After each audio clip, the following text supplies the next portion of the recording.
Hi everyone and welcome back. Thank you so much for coming on today. I'm going to be speaking briefly about the August full moon.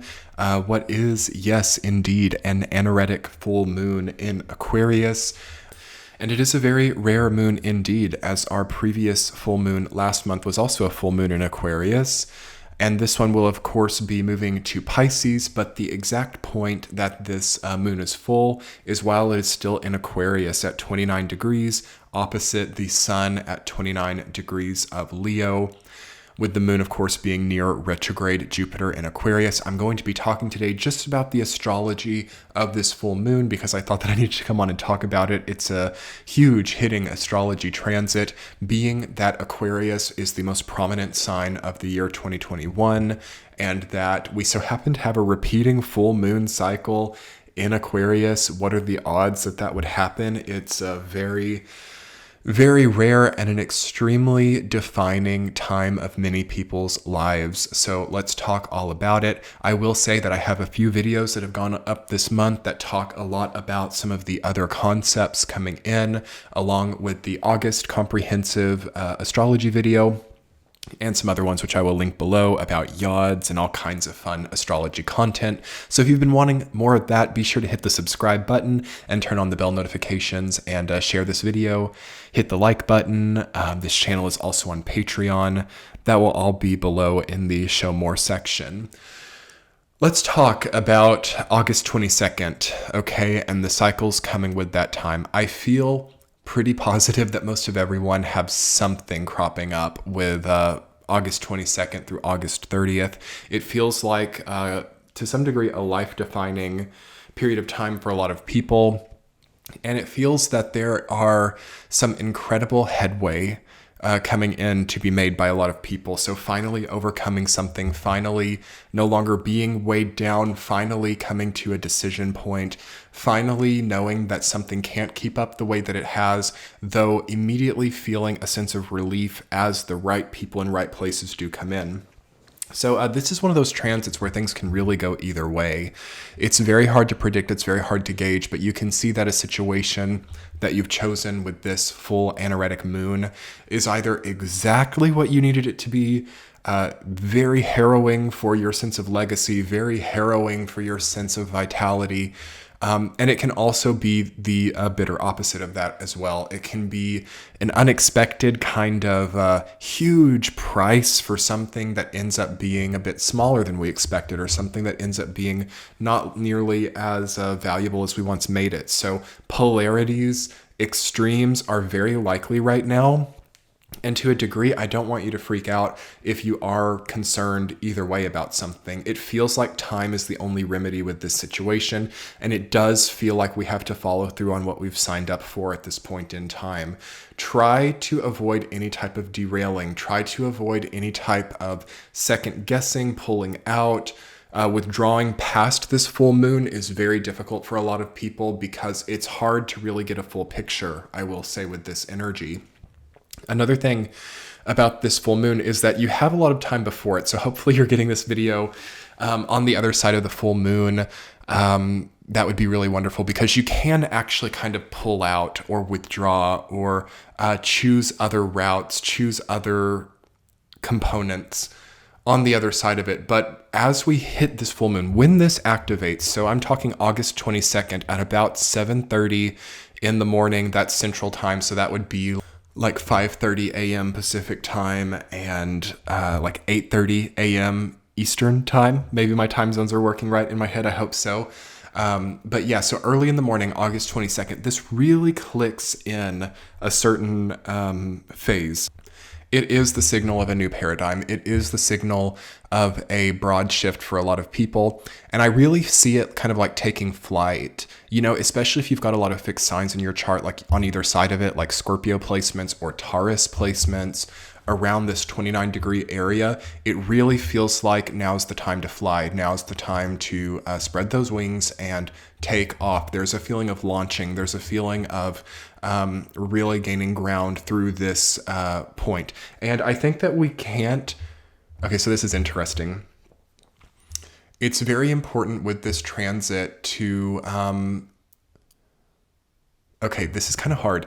kind of impose what your needs are, or be willing to project the outcome. Okay, so what I'm meaning by this is watch out for letting other people take advantage of you. Watch out for letting other people just create an experience for you. It feels like even if we're leaping headfirst and headlong into some new terrain, new territory, I think that there has to be some like projection capability with this. There has to be some type of like, this is my identity, this is where I am, and nobody's going to take that away from me, because it feels kind of like a taking time as well. It feels like people can kind of like think that they can overrule you or something. Again, this is an anaretic full moon. So what does anaretic mean in astrology? That is the 29th degree of a sign, which is the most elderly sign, the most elderly point of a sign, the most concentrated point of the sign, the point right before the sign changes. So imbued within the 29th degree is kind of like the death card in tarot. It's like the most powerful yet most temporary aspect of a sign. And this is the anaretic degree of Aquarius. Jupiter is also retrograde right by it. So we're gonna, to a degree, see some negative Aquarius energy out and about, which can look like, groups, collectives, different types of people maybe jumping to conclusions or not really being able to see the forest for the trees. Also, this can look like over-reliance on technology, over-reliance on automation, over-reliance on just technology, and then an overt need to innovate, or a refusal to have things the way that things have been, a refusal to accept the traditional, a refusal to even be like in the presence of tradition, and rather choosing to make one's own way or choosing to innovate a new path come what may. So that may be inevitable for a lot of people, the need to innovate that new path, the need to push forward on something, though it is also going to be kind of erroneous for some people, though it does seem to contribute to a larger growth, or through any errors that we see right now, we really know what is valuable in our lives, and we don't question anymore the values. I feel a lot of people have been questioning truly valuable aspects or components of their lives. Also with this transit, with the fixed nature of it, the sun also being at the anaretic degree of Leo, of course, it feels that we have to be prepared for something. It feels that we have to know what to expect. It feels that we have to, even if we can't predict something, we have to kind of understand where we're at and what we have to say or what we have to do in order to be harmonious with that experience. So what are we signing up for? Be keenly aware of what you are committed to, what you are setting up to be a really set point. And then with that understanding, with that commitment, you can really flourish. You can really rise from the ashes. You can really start to overcome and just kind of fit into something easily. Okay, so I feel that this full moon, full anaretic Aquarian moon, also to a degree it's a full moon in Pisces as well, because very slowly it will move into Pisces and obviously still be a full moon, but it's at its exact full point at 29 degrees Aquarius. And I just think that's so fascinating given the other transits. What I am feeling also about this is that we need to be very careful with jumping to conclusions here, or we have to be very aware with what we are making an essential point of our being, of who we are, of our identity. This is a very identity defining moon, very identitarian, to the point of like total identitarian experience that some people can have quite temporarily here. But that may also activate it to where some people want this for years. You know, they want their entire life to revolve around, you know, identity generation, or who am I, what am I experiencing, and how does that affect where I'm going and where I'm moving my energy toward. And of course, that is always a very wholesome thing to consider, especially if we've been feeling, you know, out of context with ourselves, or we're very unsure of our momentum.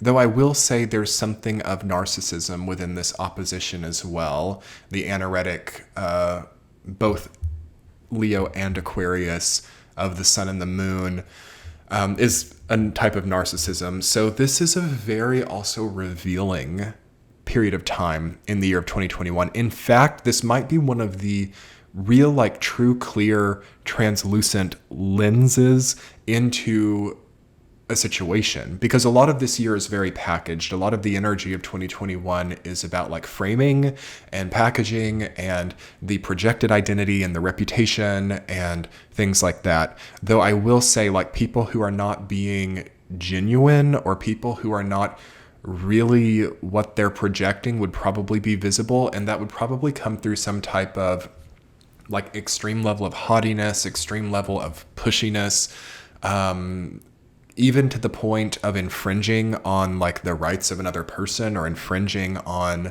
you know, even just like other people's happiness by being so narcissistic or being so obsessively inclined to one's own way of speaking or one's own way of thinking, to the point that there's just simply no other option to life. I feel like a lot of people are there actually, and it is probably going to be a little bit of a harsh fall, or it is going to be a little bit of a harsh experience, especially once we get to Scorpio season this year, when all of that really breaks, because Scorpio season this year is probably going to really show a lot of people for who they are, and there's not going to be much faking it. There's not going to be much like framing or packaging. The picture is going to be what it is, regardless of the frame on it. So to a degree, we need to really then think about the meat and potatoes of what we're dealing with, you know, the meat and potatoes of what we're creating, the reality of what it is, the true content of it, and not the way that it's so much built up or the way that it is, you know, portrayed. Portrayal is going to really fade by the end of this year, and that, for people who are being very authentic, genuine, and integrity-based, is going to be that much more empowering. Because it's almost as if the content or context of the situation will start to be a level of its own packaging, and that is creating a certain like Teflon, almost unbeatable experience for a lot of people. But here's where I think we have to really get humble. So thinking about humility with the 22nd of August, and thinking about, I don't know, charity or giving or forgiving or being the bigger person in a certain scenario is certainly a great way to offset this energy, because it would just be very overwhelming to be entirely too self-focused at this point in time, just because it wouldn't feel good. Okay, so of course I'm not talking about just like avoiding the self or depriving the self, but 29-degree Leo sun, 29-degree Aquarius moon is like, I start to almost feel nauseous or sick when I'm spending so many hours thinking about me, you know, like it's kind of like that. And that feeling of sickness might not go away until like Scorpio season if we can't get the bigger picture with this transit. At the same time, within that bigger picture, it's almost like it inverts back on itself. Like by seeing the bigger picture, you get that much more aware of yourself. And that could be a great leveling up that could happen through that. Again, Jupiter retrograde by this moon. Try to not be too emotional about things, okay? Try to detach a little bit. Try to not hyper emotionalize any situation. Try to, if you can, be an objective presence in your own experience instead of such an attached, emotionally overwhelming presence in your own experience. We have to kind of take our hands off. There's kind of an autopilot at this point where like what we've signed up before, what we've committed to before, what choices we've made before now have us on a certain momentum, and we can just kind of like ride the wave right now too. This new wave growing into distance, now being like rideable as it like crashes into the shore. With all this Pisces energy also, and the Pisces-Virgo opposition shaping up, Mars coming to soon oppose Neptune, gross, Mercury opposing Neptune, not so bad, but with Mars there, it's really, the emotions are a very debilitated place for a lot of people right now, and that's why it's good to have something outside of yourself too at this point in time. Also building up to a Venus opposite Chiron soon. I'll be talking more about this stuff in the September comprehensive astrology video, so again, hit the subscribe button below if you want to be notified when that video goes live very soon. But basically, all I can do as an astrologer in this time is kind of create space for everyone here to just know that this is what it's come to. And here is where choices become some type of larger, very visceral experience. And it can be super good for some people. It can be super tough for other people. But check it out over this next week, how good or bad things feel, because that will really surmise you karmically, and it's going to ultimately contribute to a much more like neutral karmic point with which we can actually start to make the progress that we've needed one way or another, whether the experiences now are just incredible or whether they're feeling a little bit overwhelming. It's all for some type of like better, bigger reason. And remembering one's own volition, remembering one's own freedom or autonomy, regardless of a certain situation, I think is the best thing for this point in time. I do feel that some people are too attached to a certain pre-planned experience or are being a little bit too two-dimensional with their progress right now. And that's fine. That's great. I do see it getting a lot of rewards, and I see it really being like legacy building for the future as well. Like, yeah, back then I really stepped up to the plate and I did something hard, and it is part of like my legacy now that I did that. That is also coming up here with this Anaretic sun moon opposition, but hopefully it's a good type of legacy building. Okay. And it can be. There's no reason. There's nothing that says it's bad, sort of a bad legacy building, but it does say that it's a challenge. And whether it positively or negatively contributes to the legacy, it's through some type of challenging experience that ultimately really builds our strength and then makes us capable to really have nice experiences. So don't worry about it one way or another. I do feel that the right people are coming in for a lot of people. I do feel like right in the wings of this period of time, there is such great abundance. There has to be, with the sharpness of all of this coming to happen, all of these oppositions shaping up. Yeah. So to me, privacy feels like a premium at this point in time. To me, oversharing or overbearing or being too caught up is a debilitation right now. Again, with also the self-focus being quite debilitated right now too. So really stepping aside and allowing time to pass is very, very nice. But some people are really entering into a challenge, and will be certainly remembered for that challenge now. But anyway, everyone, yes, I just wanted to come on and talk about the full Anaretic moon. Be sure to hit the subscribe button below. I'm going to be talking about the moon cycles in September, just like this, and I'm going to be making a September comprehensive astrology video. And 12 readings will be going up at the beginning of the month. They will be available early on Patreon, so be sure to check that out. I'll link it below. And have a wonderful time of this full moon. Happy transits, everyone. Bye.